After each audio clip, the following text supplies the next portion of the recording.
Hello, beautiful people. Welcome back. Let's discuss book stuff.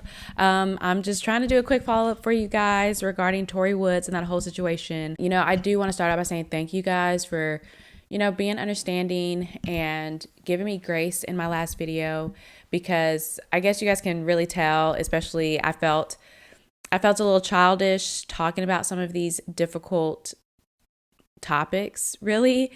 And I just want to thank you guys for understanding my discomfort when talking about these difficult situations. Maybe I'm triggered by it because it was just not, when I came across it, it was just not something that I really expected to read. And I often ask myself, what the hell did I just read? So thank you for those of you who reached out to me and just let me know, hey, you're not childish for having boundaries. You're not childish for having discomfort while talking about difficult topics, because it can be triggering, it can't be hard, but that doesn't mean you're childish. So I want to appreciate you guys for commenting that. Thank you guys so much for watching that last video as well. And I really enjoyed the discussions in the comments. I feel like there's a lot of good discussions in there, especially when we talk about genres and subgenres. So I wanted to go ahead and make this distinction. Shout out to my friend Kiana as well. It looks like Tori Woods, I know I've mistaken her as a dark romance author. Technically, she is an erotic fiction author, so I do want to make that distinction. I have seen headlines use erotic or dark romance interchangeably, but I just want to make that clear. Technically, she is an erotic fiction author under the pen name Tori Woods. And I want to say like a day or two after my last video, she was actually arrested. So she's from Australia. She's an Australian author, specifically in Sydney. And so Lauren Tezelin-Mastrosa, I hope I'm pronouncing that name correctly, was arrested over her book, Daddy's Little Toy. She was actually charged with possessing CSAM, child SA material. So she was charged with possessing that material, disseminating that material, and producing that material. She was granted conditional bail and will have to appear in front of the court on Monday, March 31st, which is happening soon. So we'll definitely hear more about this case as it goes on. When I usually hear about, CSAM, I'm so used to hearing people getting arrested for like child material.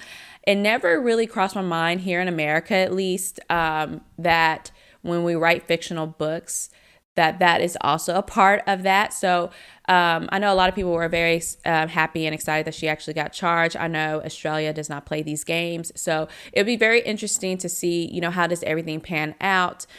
So some people, when the news broke, was like, for any of the Tori Woods sympathizers out there, now tell us there was nothing wrong with that book because it's just a book, it's not real life. And I think that's what the whole point is. I didn't want to get the genre wrong, so sorry a little bit for that misinformation, for putting it under the dark romance category.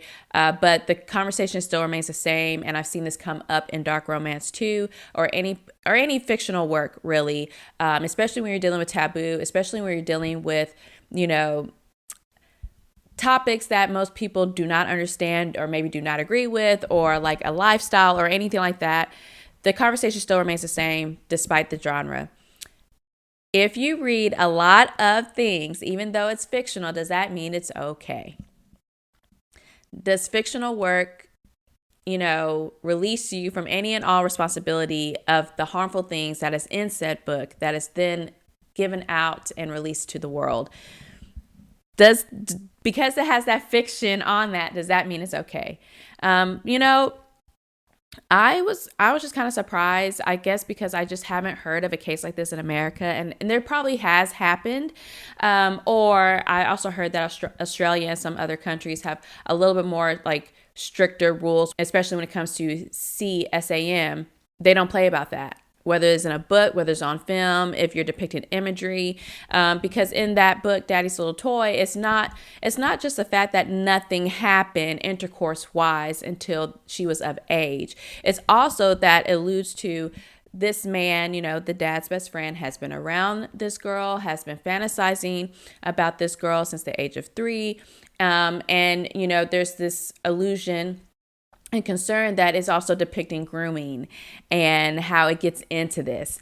One of the comments did mention talking about Heather West. Now, Heather West, from what I could look up, I couldn't really dig too deep into the Heather West part because the whole thing was they have a similar-ish book called Daddy's Toy, Bianchi Family Mafia. I think technically this one would be a dark romance, if I'm not mistaken. This might be a dark romance thing, but kind of like the similar issue here. And it talks about baby romance. Now, can you tell me what the hell baby romance means?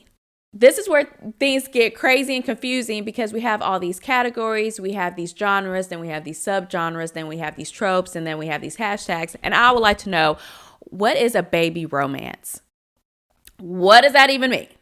What does that mean? When you hear the words baby romance, what comes to mind to you? Like, I know, like, sometimes you might hear about, like, sapphic romance. You might hear about, like, black romance, you know. But when I hear baby romance, I'm thinking, what's happening? I think this book from Heather West, though, came out in 2017. I don't know if you can even purchase it anywhere anymore. I mean, I'm sure there's probably some floating around, but I don't know if many people talked about it when that was released, as we're talking about Tori Woods and what's going on. I think things like this probably does happen. That doesn't always catch widespread attention.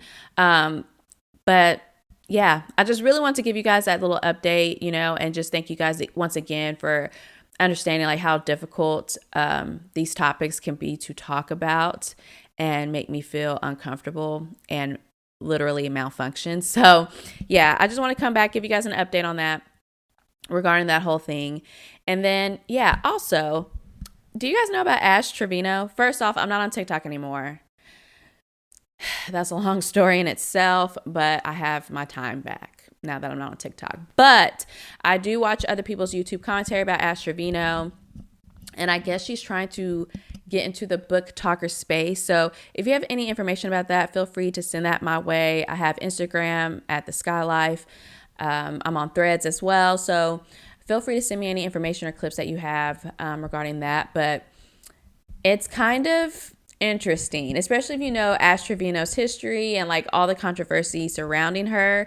It's kind of, and I think there's an author named Ashley Trevino, but that's not who I'm talking about. I'm talking about the actual TikToker named Ash Trevino, who's very controversial lately. I think she used to go on live and talk with her prison boyfriends at the time. There's a really good deep dive on her. I think Rotten Mango did a really good deep dive on her. A couple other channels have done some as well. So that's the Ash Trevino I'm talking about. And I just thought it was kind of interesting, like, like she's getting over to the book TikTok side, and people already have a lot of things to say. But yeah, if you have like any videos or any information on that, let me know, because I just like to like figure out what's going on out there. And yeah, so again, thank you guys so much for watching. Make sure you like, comment, and subscribe. Until next time, peace.